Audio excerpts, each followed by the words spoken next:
Hey, welcome everybody. It's my weekly session with Guy Vogren. And we have a guest with us today, Guy, from the American Heart Association, Amber Higbie. Amber, how's it Yeah, going? And rose how you between doing? two thorns here. Yes. Yes, yes. Hi, Chris. Hi, Guy. Thanks for having me. I appreciate it. Glad to Yeah, have you, Amber. definitely. And thanks for coming on. I know it's a busy time of the season, but you guys got some interesting news coming up. You've got CPR training and resources available at Ohio Public High Schools. It's important. I know that, cardiac emergencies happen, and it's great to see you guys are offering more resources. Tell us what's going on. Yeah, absolutely. Thanks so much. So, we know that every year, approximately 350,000 Americans experience a cardiac arrest outside of the hospital. And when they do, that usually happens at home. So that really means that it's up to the victim's loved ones, like spouse or children, to be able to step in and act in an emergency situation. So, the American Heart Association is working hard to build a nation of lifesavers. We focus on cardiac arrest preparedness. And when we put that focus into schools, we're increasing the number of trained and willing bystanders to step in and act in those emergency situations, which means a lot more lives are saved. So the program that we are working on right now is a collaboration with the Ohio Department of Education.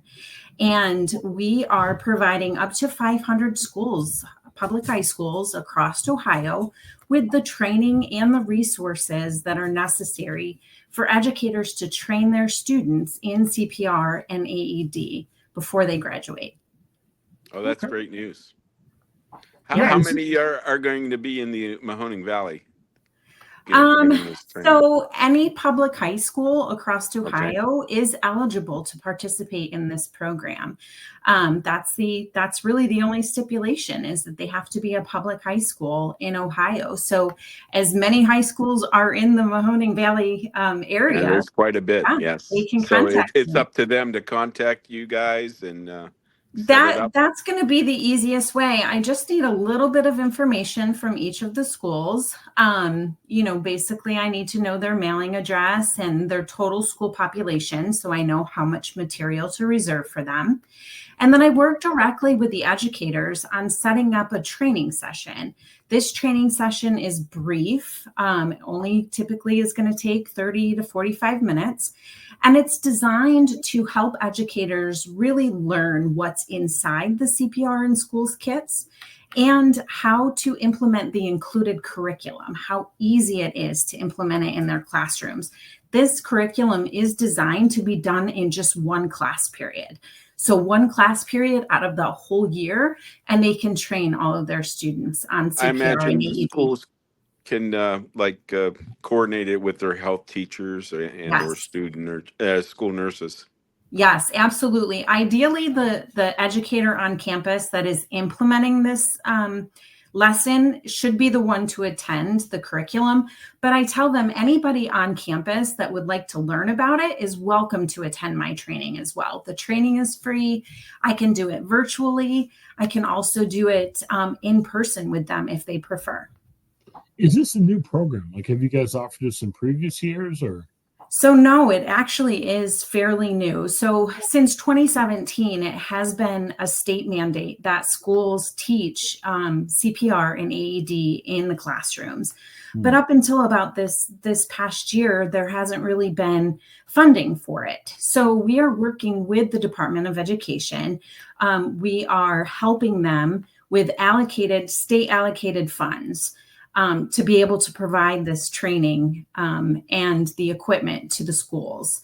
So it's only been this year. We have appropriated about 500 schools that we can accommodate with this program. And we're hoping to be able to continue that in years to come. How is fundraising going? Are you guys raising additional funds for it? Or is it probably part of your regular budget? So this particular one is state allocated. So our advocacy team, went to legislation, told them, that there's a real need, and they agreed. So the money was awarded to the Department of Education, and the Department of Education came to us. They see us. We're a leader in resuscitation science. And they said, will you help us do this? Will you be that person to go in and educate these trainers and educate these educators so that they can train their students? So really, if I'm a school district out there, I can just say, yes, I want this. Yes. There's no cost to it or anything else. Exactly.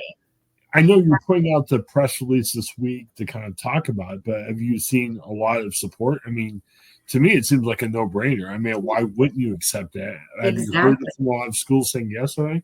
Yes, we have actually. You're right. It is a no-brainer. This doesn't cost the schools anything to participate. It's super easy for them. All they need to do is contact me. They can email me, which is amber.higbie@heart.org. And we just get started. I just need a little bit of information from each school to be able to send them their materials and then arrange for however training looks best. Since the beginning of the school year, we have been utilizing lots of different means to connect with schools. We had a Microsoft interest form that we asked the Department of Education to send out.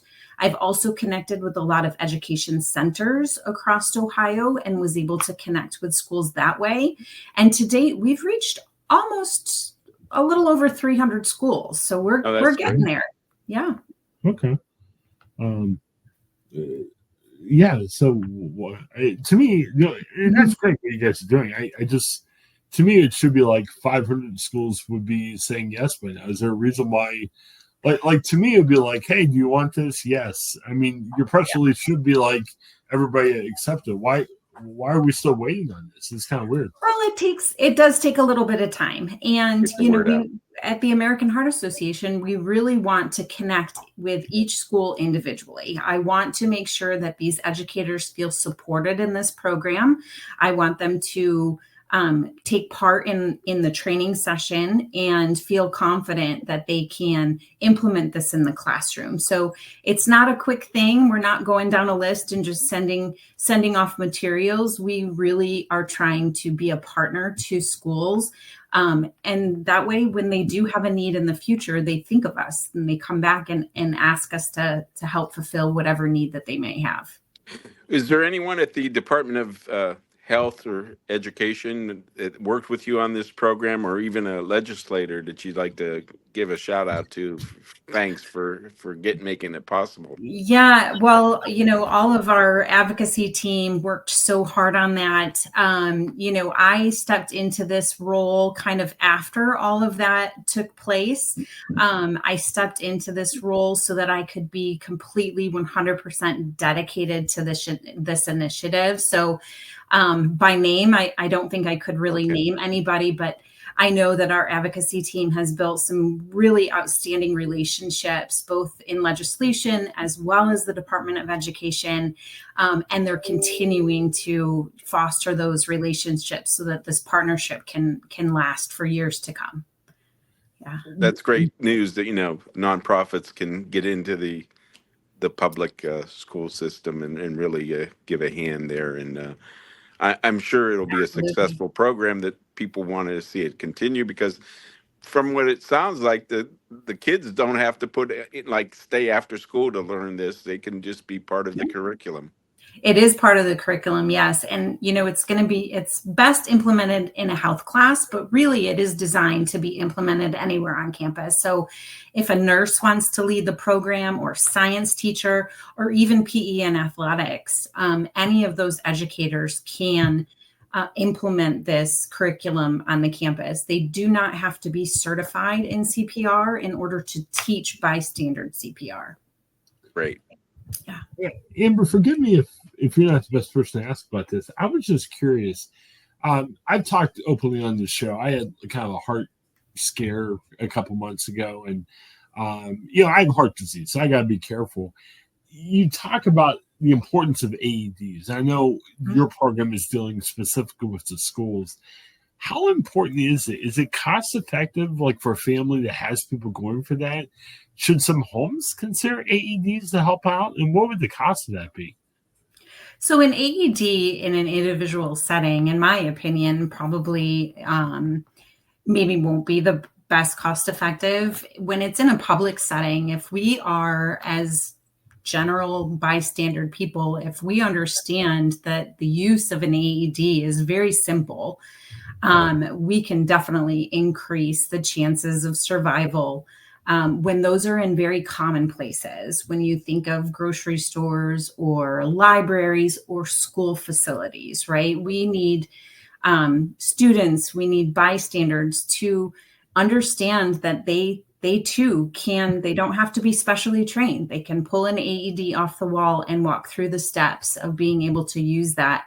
And it dramatically increases the chance of survival. Okay, very interesting.